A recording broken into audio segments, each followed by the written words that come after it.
Hello, folks. I want to share with you a story that was sent to me. Came out of Phoenix, Arizona. Down in Phoenix, a 26-year-old mother stared down at her 6-year-old son, who was dying of terminal leukemia. Although her heart was filled with sadness, she also had a strong feeling of determination. And like any parent, she wanted her son to grow up and fulfill his dreams. Now that was no longer possible. The leukemia would see to that.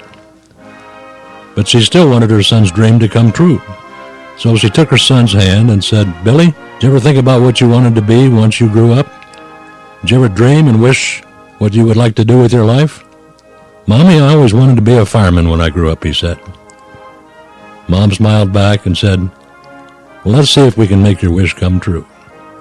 Later that day, she went to her local fire department in Phoenix, Arizona, where she met Fireman Bob, who had a heart as big as all of Phoenix. She explained her son's final wish and asked if it might be possible to give her 6-year-old son a ride around the block on a fire engine. Fireman Bob said, "Look, we can do better than that. If you'll have your son ready at 7 o'clock Wednesday morning, we'll make him an honorary fireman for the whole day. He can come down to the fire station, eat with us, go out on all the fire calls, the whole 9 yards.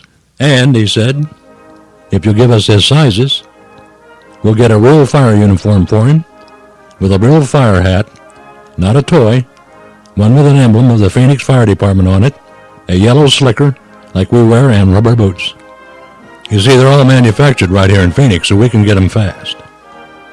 3 days later, Fireman Bob picked up Billy, dressed him in his uniform, and escorted him from his hospital bed to the waiting hook and ladder truck. Billy got to sit on the back of the truck and help steer it back to the fire station. Billy was in heaven.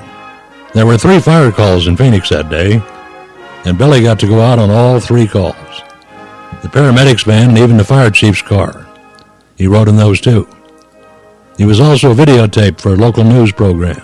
Having his dream come true with all the love and attention that was lavished upon him so deeply touched Billy that he lived 3 months longer than any doctor thought possible.